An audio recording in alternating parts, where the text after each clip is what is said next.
Hi everybody, my name is Alyssa Stevenson and I am a violin teacher, and today we are going to be talking about the basics of bow care and bow hold for beginners. So I have my violin bow here. There are four main parts to the bow that you want to know. This at the very bottom is the frog. You can see it's got this L shape here. This is the frog, and the tip of the bow is at the top. We also have a stick, which is made of wood, usually Pernambuco or Brazil wood, and then we have hair, which is horsehair. We don't want to touch the horsehair with our fingers because there's oils on our skin that can make it dirty. So we want to be very careful with that, and we have to be very careful not to drop the bow, just like you wouldn't drop your violin. Now you guys might find when you pull your bow out of the case that it's all loose and wobbly. I don't know if you can see that. It's very loose hair. So what you're going to do is on your frog, you're going to see a little screw at the very end, and it follows the rules of any screw. So if you turn it to the right or clockwise, it's going to get tighter, and if you turn it to the left or counterclockwise, it's going to get looser. So there's the phrase righty-tighty, lefty-loosey. And the same is true. So I'm staring at my bow right now, and I'm checking the direction, and I'm going to turn it right to tighten it up.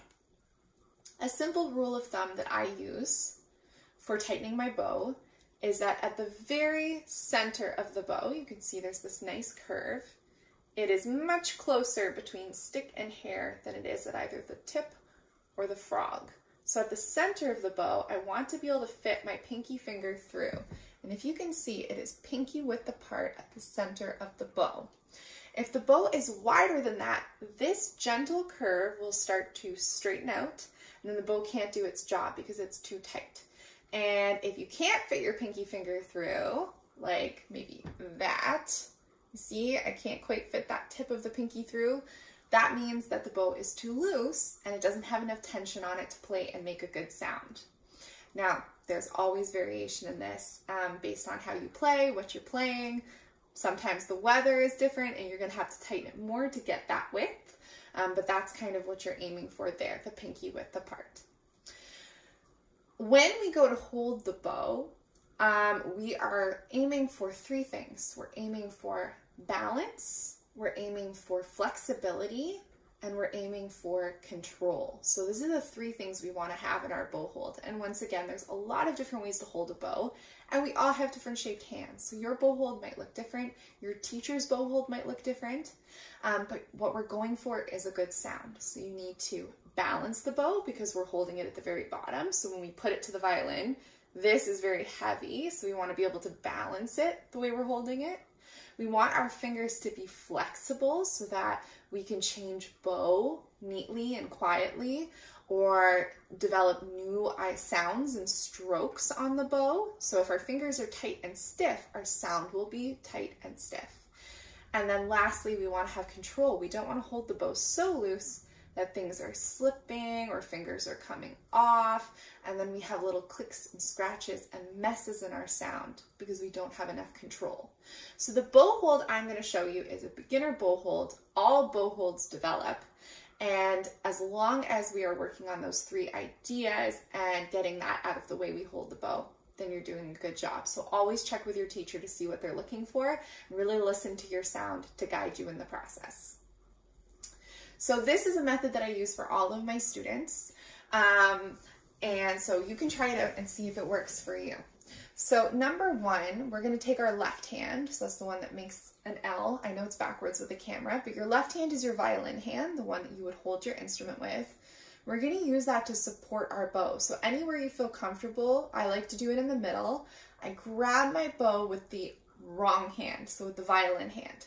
This leaves my bow hand, my right hand, free to move all of my fingers and place them evenly. Eventually, when you put your violin up, it's going to support the bow for you. So the bow rests on the strings and you can relax your arms. Until you have some sort of support, whether it's from your violin hand when you're practicing or whether it's with your violin up when you're playing, it's really hard to get the balance and control your fingers because the bow is just going to slip when your pinky is still learning. So hold it with your left hand first. I find that works really, really well. So the The most important thing is the placement of the thumb. So what I do with my students, give me a thumbs up, give me a thumbs down, and bend your thumb. This bent thumb is really important for flexibility. So we're going to put that thumb at the very tippy top. We're touching the stick right between the leather here and the frog. So you can see my thumb is still bent, and I'm touching it right between the frog and the leather. So there's my thumb. Now what I'm going to do is I'm going to take my middle two fingers and I'm going to use them to make a ring with my thumb, just like this. So my thumb is on and the two middle fingers are wrapping around the bow. You can have them holding on to the frog a little bit more if you like how that feels, but most importantly is that the thumb and the two middle fingers are connected so that they're working together.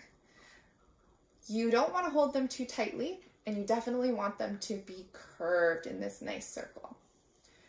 Now, index and pinky are balancing fingers, so we just rest the index down and we put the pinky on top. The pinky is a shorter finger, and what it does is it counterbalances all that weight that we were talking about.